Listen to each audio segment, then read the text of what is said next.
ছাত্রছাত্রীরা মাধ্যমিক ABTA test paper 2024 আজকে আমরা ফিজিক্যাল সায়েন্সের আরও একটি নতুন পেজ আলোচনা করব। আজকের পেজ নাম্বার হবে 525। তো প্রিয় ছাত্রছাত্রীরা, তোমাদের সুবিধার্থে যত তাড়াতাড়ি সম্ভব সমস্ত পেজগুলো করিয়ে দেওয়ার উদ্দেশ্যেই আমরা কিন্তু আর টাইপ করে তোমাদের কাছে পিডিএফ আকারে নিয়ে এসে সেইখানে আলোচনা করতে পারছি না। হ্যান্ডরাইটিং করতে হয়েছে অল্প সময়ের মধ্যে, তোমরা সম্ভব হলে অ্যাডজাস্ট করে নেবে, ঠিক আছে। আর এখানে প্রশ্ন পড়ে দীর্ঘায়িত করব না। আশা করি তোমাদের কাছে সমস্ত প্রশ্নপত্র এবিটিএতে আছে। 525 পেজটি সামনে খুলে নিয়ে আমাদের ক্লাসটি করবে, ঠিক আছে। আমি শুধুমাত্র উত্তরগুলো এখানে আলোচনা করে যাচ্ছি পরপর, একটু লক্ষ্য রাখো। আর যদি আমাদের পেড গ্রুপে জয়েন হতে চাও, ডিসক্রিপশন বক্সে সমস্ত ডিটেলস দেওয়া আছে, সেইখান থেকে জয়েন হয়ে যেতে পারো এবং নিজের হাতের কাছে পিডিএফগুলো রেখে নিতে পারো।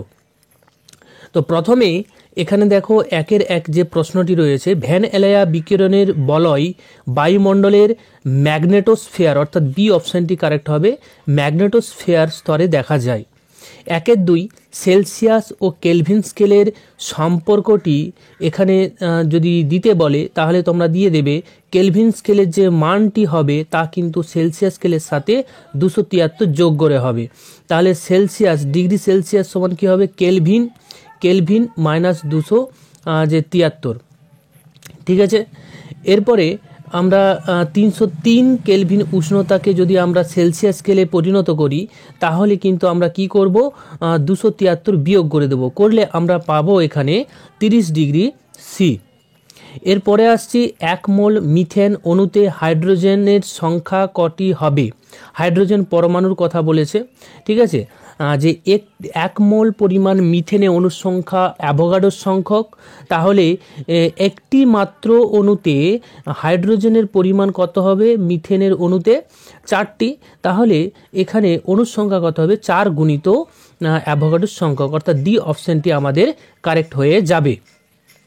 1-4 হ্রদের তলদেশে হ্রদের জলের উপরিতলের উষ্ণতা 2 ডিগ্রি সেলসিয়াস হলে হ্রদের তলদেশের উষ্ণতা কত হবে, যে তলদেশের উষ্ণতা হয়ে যাবে 2 ডিগ্রির কম, 2 ডিগ্রি সি এর কম হবে, ঠিক আছে। তো ডি অপশানটি কারেক্ট হয়ে যাবে। 1-5 যে প্রশ্নটি রয়েছে, বর্ণালী সৃষ্টির মূল কারণ হলো আলোর বিচ্ছুরণ, সি অপশানটি কারেক্ট হবে। একটি লাল যে গোলাপের ওপর সাদা আলো ফেললে গোলাপটি লালই দেখা যাবে, 1 বিওটি হবে 1 কিলোওয়াট ঘন্টা, অর্থাৎ বি অপশানটি কারেক্ট হবে। তারপর 1-8 কোনো পরিবাহীর যে দৈর্ঘ্য দ্বিগুণ করা হলে তার রোধাঙ্ক কত হবে, রোধাঙ্ক অর্ধেক হবে, এবং কিভাবে আসছে সেটা আমাদের জেনে নিতে হবে, ঠিক আছে। রোধ আর সমান যে রো ইন্টু L/A, ঠিক আছে। এখানে যে তোমার রোটা হচ্ছে রোধাঙ্ক, এল হচ্ছে দৈর্ঘ্য, এ হচ্ছে প্রস্থচ্ছেদ বা ক্ষেত্রফল, ঠিক আছে। তাহলে এইখান থেকে রো সমান আমরা কি বলতে পারি, রো সমান বলে দিতে পারি আর ইন্টু A/L। এবার দৈর্ঘ্যটাকে আমরা দ্বিগুণ করলাম, তাহলে দৈর্ঘ্য যদি দ্বিগুণ হয়ে যায় সেই ক্ষেত্রে কিন্তু দৈর্ঘ্যটা দেখো নিচে আছে, তাহলে দৈর্ঘ্য যদি দ্বিগুণ করে দিই, এখানে কিন্তু মনে রাখতে হবে যে প্রস্থচ্ছেদটাকে আমরা একই রেখেছি, এটাকে একটু মনে মনে ধরে নিতে হবে, নাহলে কিন্তু এর উত্তরটা মেলানো যাবে না, ঠিক আছে। তাহলে ধরে নিয়ে এল এর জায়গায় আমরা 2L বসিয়ে দেবো, তাহলে 1/2 ইন্টু RAL, তাহলে এইখান থেকে আমাদের অপশান এটি হয়ে যাবে।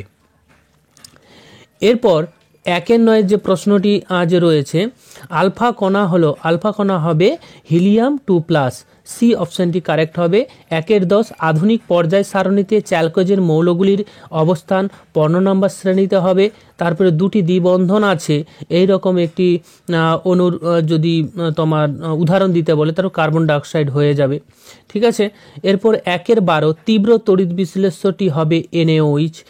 তারপর জলের নিম্ন অপসারণ দ্বারা সংগ্রহ করা হয় নাইট্রোজেন গ্যাস। সর্বদাই যে অ্যামালগামের একটি উপাদান হবে পারদ, Hg মার্কারি, ঠিক আছে, বা প্লাম্বাম বলছি, হার্জাজিয়াম বা তোমার Hg। তারপর যে 1-15 অ্যালডিহাইডে কার্যকরী গ্রুপ হবে CHO।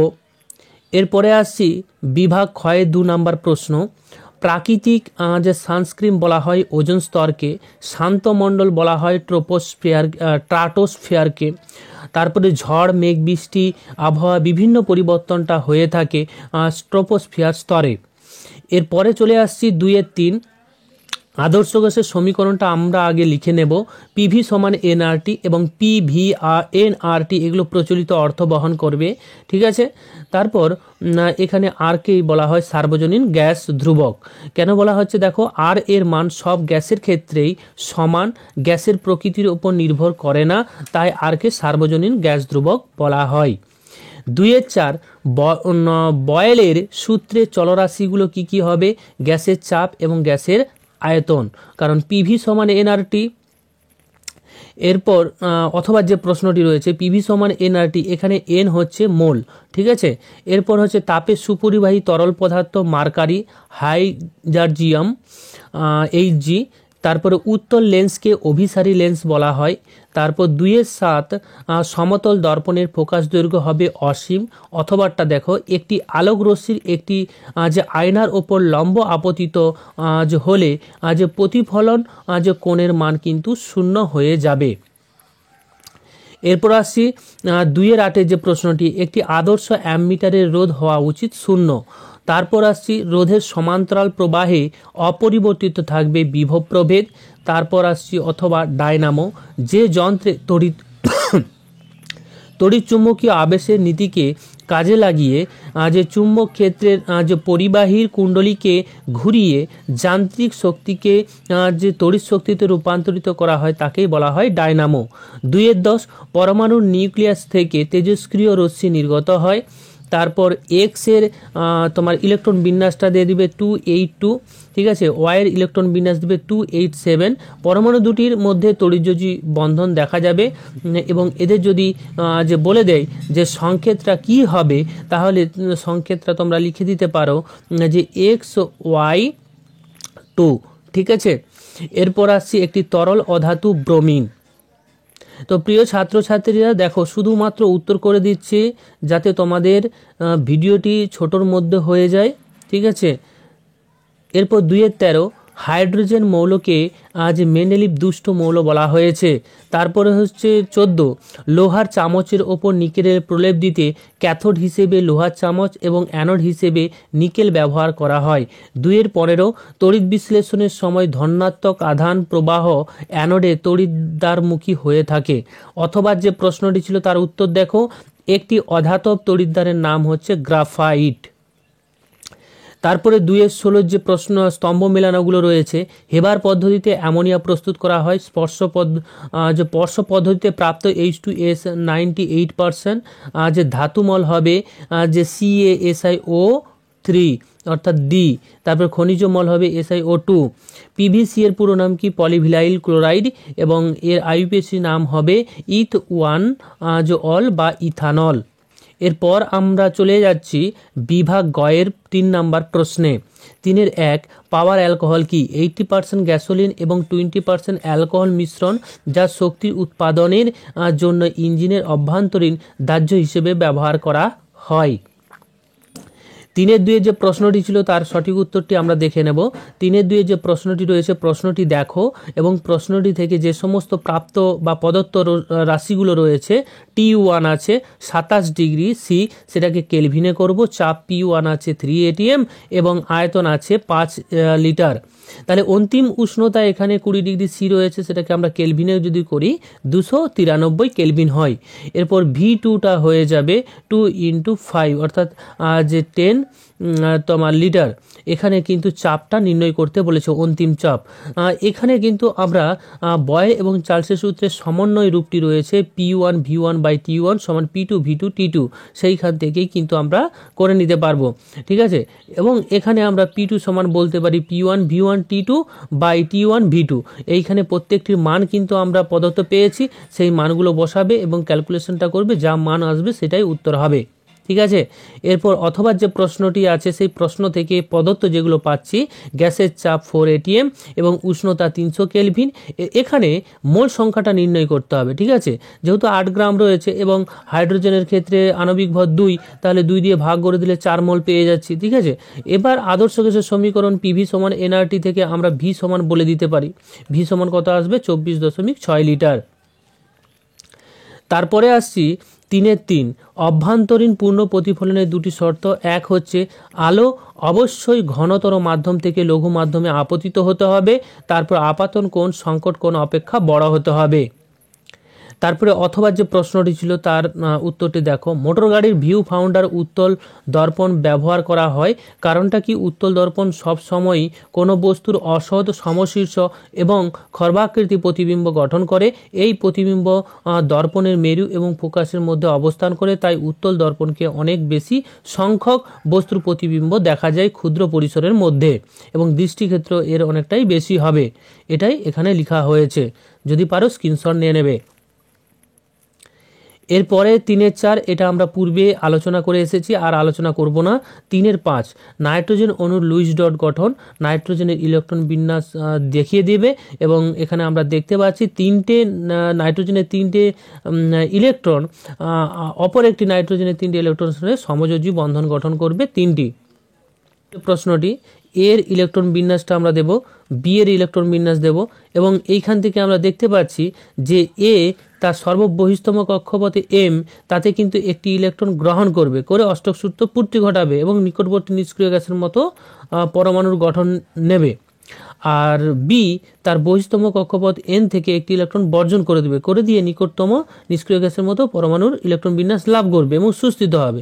তাই কিন্তু এরা পরস্পর কিন্তু তড়িৎযোজী বন্ধন গঠন করবে এবং এদের যোজ্যতা যদি দেখি, এর যোজ্যতা 1 হবে এবং বি এর যোজ্যতা 1 হবে, তাহলে এদের সংকেতটা কি হবে? এবি হয়ে যাবে। এরপর আসছি অম্লরাজ 3-7 3 ভাগ আয়তনের গাঢ় HCl এবং 1 ভাগ আয়তনের নাইট্রিক অ্যাসিডের মিশ্রণকে অম্লরাজ বা অ্যাকোয়া রিজিয়া বলা হয়। সোনা বা প্লাটিনাম ইত্যাদি বড় ধাতু তৈরি করার জন্য বা তাকে দ্রবীভূত করার জন্য আমরা অম্লরাজ ব্যবহার করে থাকি। লোহায় মোর্চা পড়া প্রতিরোধ করার দুটি উপায় লিখে দেবে। লোহার ওপর দস্তার প্রলেপ দিতে পারি গ্যালভানাইজেশন পদ্ধতির দ্বারা, বা লোহার ওপর আলকাতরা বা রং করে আমরা কিন্তু এই মরিচা নিবারণ করতে পারি। এরপর খনিজ এবং আকরিকের মধ্যে দুটি পার্থক্য দিয়ে দেবে। যে সকল যে প্রাকৃতিকজাত ধাতব যৌগ সাম্র অধিকাংশ ক্ষেত্রেই যে পাথর বা শিলারূপে ভূখণ্ডে বিভিন্ন অশুদ্ধির সঙ্গে মিশ্রিত অবস্থায় থাকে, প্রাপ্ত যে সেই সকল পদার্থকে খনিজ বলা হয়। আর দ্বিতীয়ত হচ্ছে আকরিক, যে সকল প্রাকৃতিকজাত খনিজ পদার্থ থেকে সহজেই কম খরচে নিষ্কাশন করা যায় ধাতুগুলোকে, তাকে আকরিক বলবো। তারপরে যে পয়েন্টটি দিয়ে দেবে, আয়রনের খনিজ পদার্থগুলি আয়রন পাইরাইটিস, ম্যাগনেটাইট, এটা একটা উদাহরণ দিয়ে দিলাম, একই রকমভাবে উদাহরণ দিয়ে দেবে। ঠিক আছে, তারপরে দেখো 3-9 কিভাবে পরিবর্তন করবে, এটা বারে বারে আমাদের হয়েছে। প্লাটিনাম, লেড বা র্যানি নিকেল বা নিকেল চূর্ণর উপস্থিতিতে হাইড্রোজিনেশন যদি ঘটাই, তাহলে কিন্তু আমরা ইথেন পেয়ে যাব। ঠিক আছে, সিএনজির মূল উপাদান হবে বা মূল উৎস হবে মিথেন, জ্বালানি রূপে ব্যবহার করা হয়।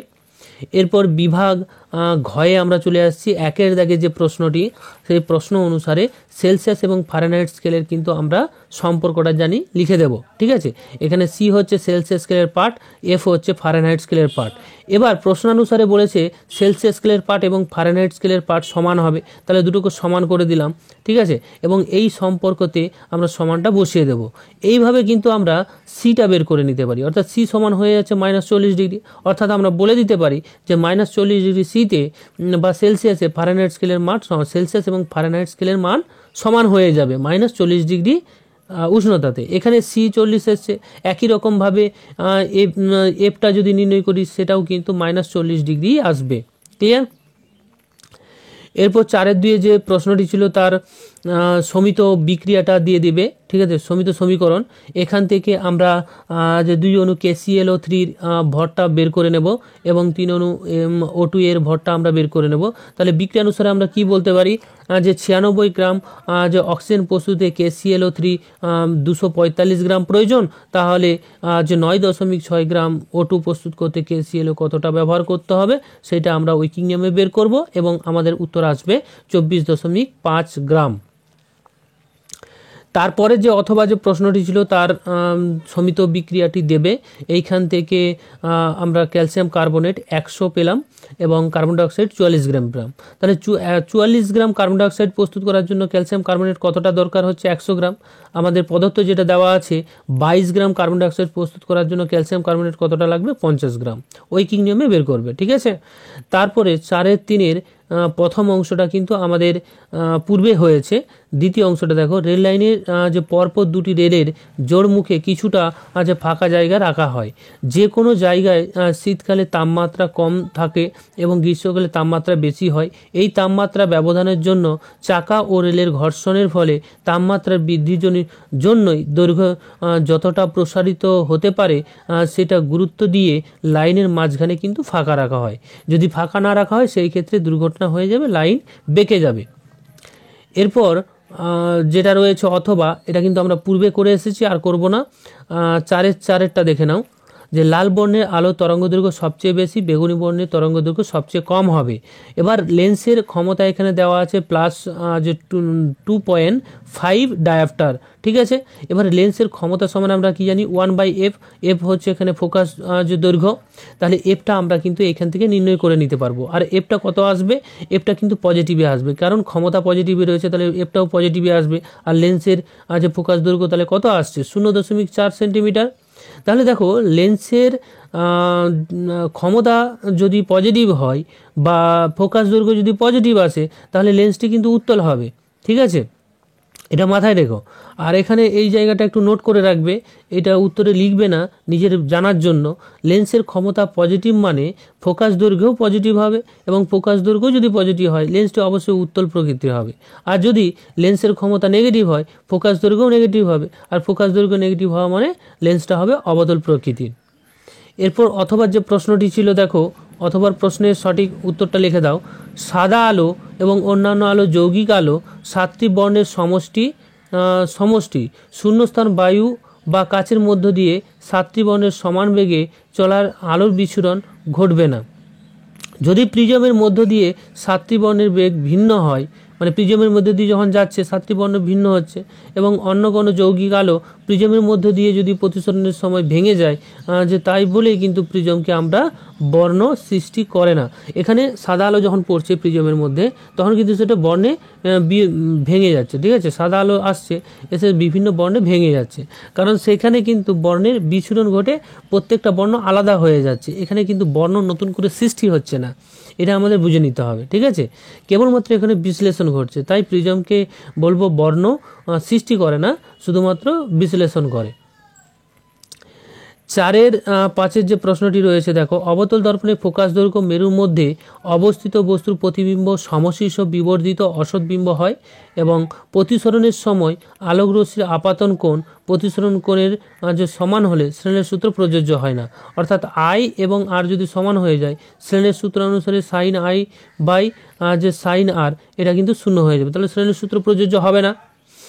তারপরে 4-6 যে প্রশ্নটি আছে দেখো, উত্তরটি দেখে নাও। বদ্ধ বর্তনীতে যখন কোনো তড়িৎ কোষ তড়িৎ প্রবাহ পাঠায় তখন তড়িৎ কোষের মধ্য দিয়ে তড়িৎ প্রবাহ হয়। একই কোষের তড়িৎদ্বার দুটির মাঝে সক্রিয় তরল বা তড়িৎ বিশ্লেষ্য পদার্থ এই তড়িৎ প্রবাহের বিরুদ্ধে বাধা সৃষ্টি করে, কোষের মধ্যে একটি বাধা সৃষ্টি হয়, তাকে আমরা বলবো অভ্যন্তরীণ রোধ। এবং অভ্যন্তরীণ রোধ যদি স্মল আর হয় তাহলে প্রবাহ মাত্রা হবে I সমান E/R+R, আরটা বহির্বর্তনীর রোধ। এরপর যখন কোষের অভ্যন্তরীণ রোধ আর শূন্য হয় তখন তড়িৎচালক বল বা প্রান্তীয় বিভব প্রভেদের সাথে কিন্তু সমান হয়ে যাবে, ঠিক আছে। তাহলে I সমান আমরা কি বলতে পারি E/R, এবং এখানে আমরা বলতে পারি E সমান IR, আর V সমান আমরা কি জানি V সমান IR জানি। তাহলে এখান থেকে আমরা কি পাচ্ছি, এখান থেকে পাচ্ছি V এবং E সমান হয়ে যাচ্ছে, তাই না। তারপরে অথবা যে প্রশ্নটি আছে সেইখান অনুযায়ী প্রদত্ত যে মানগুলো দেওয়া আছে E, R, capital R, T এগুলো দেওয়া আছে, তাহলে আমরা প্রবাহ মাত্রা I পেয়ে যাব, ঠিক আছে, E/R আর প্লাস আর, এখান থেকে 1 অ্যাম্পিয়ার পেয়ে যাচ্ছি। আর ভি সমান আইআর আমরা জানি ওহমের সূত্র অনুসারে, সেখান থেকে বিভব প্রভেদ 8 ভোল্ট পেয়ে যাচ্ছি। তাহলে উৎপন্ন তাপ সমান আমরা কি জানি, এই সমান আই স্কোয়ার আর টি। সেইখানে আমরা আই আর টি প্রত্যেকটার মান বসিয়ে দেবো, জুলে কিন্তু আমাদের মানটি বেরোবে, উৎপন্ন তাপের মান। এরপর 4-8 প্রশ্নটি আমাদের হয়েছে, আর করব না। 4-9 যে প্রশ্নটি আজ রয়েছে উত্তরটা দেখে নাও। ভূস্তর, ভূমিস্তর বা সর্বনিম্ন শক্তি স্তরে থাকা কোনো মৌলের একটি বিচ্ছিন্ন গ্যাসীয় পরমাণু থেকে তার যোজ্যতা কক্ষে সবচেয়ে আলগাভাবে আবদ্ধ ইলেকট্রনটিকে অপসারিত করে পরমাণুটিকে এক একক ধনাত্মক আধান বিশিষ্ট আয়নে পরিণত করার জন্য যে ন্যূনতম শক্তির প্রয়োজন হয় তাকে ওই মৌলের যে আয়নন শক্তি বলা হয়। আয়নন শক্তির মানের ঊর্ধ্বক্রমটা কী হবে, যদি আমরা গ্রুপের ওপর থেকে নিচের দিকে যাই তাহলে কিন্তু তার আয়নন শক্তি হ্রাস পেতে থাকে, ঠিক আছে। তাই এটা উল্টো হয়ে যাবে, লিথিয়াম সব থেকে বেশি, তারপর সোডিয়াম, তারপর পটাশিয়াম, রুবিডিয়াম। অথবা যে প্রশ্নটি ছিল দেখো, তার উত্তরটি এর ইলেকট্রন বিন্যাস দেবে, বি এর ইলেকট্রন বিন্যাস, সি এর ইলেকট্রন বিন্যাস। এবার এখান থেকে আমরা দেখতে পাচ্ছি যে সি তার বহিস্তম কক্ষপথে অষ্টক সূত্র পূর্তি ঘটেছে, তাহলে সিটা হবে নিষ্ক্রিয় মৌল। এবং এ বি সি একই পর্যায়ে যেহেতু রয়েছে, দুটো করে পর্যায়, প্রত্যেকের কিন্তু দুটো করে কক্ষ রয়েছে, তাহলে এদের পর্যায় হবে 2। এবং এরা পারমাণবিক ক্রমাঙ্ক যদি দেখি তাহলে কিন্তু এরা তোমার একটি পর্যায়ের মধ্যে অবস্থান করেছে, বাম দিক থেকে ডান দিকে যত যাবো আকারটা কিন্তু ছোট হতে থাকবে, তাহলে এর আকার বেশি হবে এবং সি এর আকার সব থেকে কম হবে। সবচেয়ে আকারে যে বড় হবে এ মৌল। এরপর তড়িৎ ঋণাত্মকতা যদি দেখি তাহলে বাম দিক থেকে ডান দিকে যদি যাই গ্রুপ বরাবর পর্যায় সারণীতে, তাহলে কিন্তু তড়িৎ ঋণাত্মকতা তোমার বাড়তে থাকে, ঠিক আছে। এবার এখানে নিষ্ক্রিয় মৌলের তড়িৎ ঋণাত্মকতা থেকেও তার আগের মৌল হ্যালোজেনের তড়িৎ ঋণাত্মকতা বেশি হবে, তাহলে এখানে কিন্তু হ্যালোজেন বা অক্সিজেন চালকোজেন মৌলগুলো, তাহলে এখানে আমরা যদি দেখি নিষ্ক্রিয় মৌল বাদে বি মৌলটা কিন্তু তড়িৎ ঋণাত্মক হয়ে যাবে। এরপর 4-10 যে প্রশ্নটি রয়েছে, যে গ্রাফাইটকে অ্যানোড এবং আয়রনকে ক্যাথোড হিসেবে ব্যবহার করে গলিত NaCl তড়িৎ বিশ্লেষণ করলে অ্যানোডে ক্লোরিন গ্যাস এবং ক্যাথোডে যে সোডিয়াম ধাতু উৎপন্ন হবে। এখানে ক্যাথোডে বিজারণ ঘটবে আর অ্যানোডে হচ্ছে জারণ ঘটবে। তারপরে যে তড়িৎদ্বারে জারণ যে বিক্রিয়া ঘটে অ্যানোড বলবো, তা ব্যাটারির ধনাত্মক বা পজিটিভ মেরুর সাথে যুক্ত থাকে। তারপর 4-11 যে প্রশ্নটি রয়েছে, H2S প্রস্তুতিতে নাইট্রিক অ্যাসিড ব্যবহার করা হয় না কেন? নাইট্রিক অ্যাসিড হচ্ছে তীব্র জারক পদার্থ হওয়ায় এটি H2Sকে সালফারে জারিত করে এবং নিজে NO2-তে বিজারিত হয়। তো বিক্রিয়াটা অবশ্যই দেবে। নাইট্রোলিয়াম জমিতে সার হিসেবে ব্যবহার করা হয়।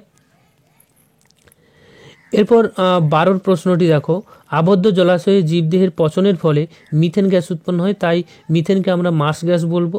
তারপরে 2-মিথাইল বিউটেনের গঠন হয়ে যাবে এটা, ঠিক আছে। তারপরের প্রশ্নটি খুবই ইম্পর্ট্যান্ট প্রশ্ন এবং অন্য ধরনের। সম্পৃক্ত হাইড্রোকার্বনের ক্ষেত্রে সাধারণ সংকেতটা আমরা লিখে দেব। এখানে N হচ্ছে কার্বন সংখ্যা, H হচ্ছে হাইড্রোজেন, ঠিক আছে। এবার প্রথম ক্ষেত্রে যদি C2H6 এর ক্ষেত্রে আমরা তুলনা করে দেখি তাহলে N সমান 2, তাহলে এখানে যে 2N+2 সমান 6 হতে হবে। যদি আমরা সম্পৃক্ত দেখি তাহলে 6 ভোজেছে, কিন্তু তাই কিন্তু আমরা বলে দেব C2H6 একটি সম্পৃক্ত হাইড্রোকার্বন। আবার যদি দ্বিতীয় ক্ষেত্রে আমরা দেখি, সেই ক্ষেত্রে দেখব N সমান হচ্ছে 2 এবং অবশ্যই কিন্তু 6 হতে হবে, তোমার 4 হতে হবে বা এখানে 2 হতে হবে। তো আমরা এখান থেকে দেখতে পাচ্ছি যে N এর মান 2 যদি বসাই, ঠিক আছে, যে 2 যদি বসিয়ে দিই, সম্পৃক্ত হতে গেলে তো 6 হতে হবে, তাই না? মানে এইটাকে 6 হতে হবে, তাহলে সম্পৃক্ত হবে। N এর মান 2 যেহেতু, তাহলে এখানে 6 আসছে, কিন্তু আমাদের এই পাশে দেখো এখানে হাইড্রোজেনের সংখ্যা 4 আছে, তাহলে 6 কি 4-এর সঙ্গে সমান না, তাহলে এখান থেকে বলে দেব C2H6 একটি অসম্পৃক্ত আছে, এটি একটি অসম্পৃক্ত হাইড্রোকার্বন। ওকে, তো প্রিয় ছাত্রছাত্রীরা, তোমাদের যে কেমন লাগছে অবশ্যই জানাবে এবং তোমাদের কমেন্টের ওপর কিন্তু নির্ভর করে ভিডিওগুলো দেওয়ার প্রবণতা, কারণ তোমরা কমেন্ট যদি একজনও করো তাহলে কিন্তু ভিডিওটি করতে খুবই ভালো লাগে। আর আমাদের পেড গ্রুপে যদি জয়েন হয়ে না থাকো অবশ্যই জয়েন হয়ে যাও, সেইখানে সাজেশন দেওয়া হচ্ছে, তার সাথে সাথে মক টেস্ট নেওয়া হচ্ছে এবং এবিটিএ টেস্ট পেপারের পিডিএফগুলোও দেওয়া হচ্ছে। সবই পেয়ে যাবে মাত্র 100 টাকার বিনিময়ে। যদি সম্ভব হয় জয়েন হয়ে যাবে। Thank you.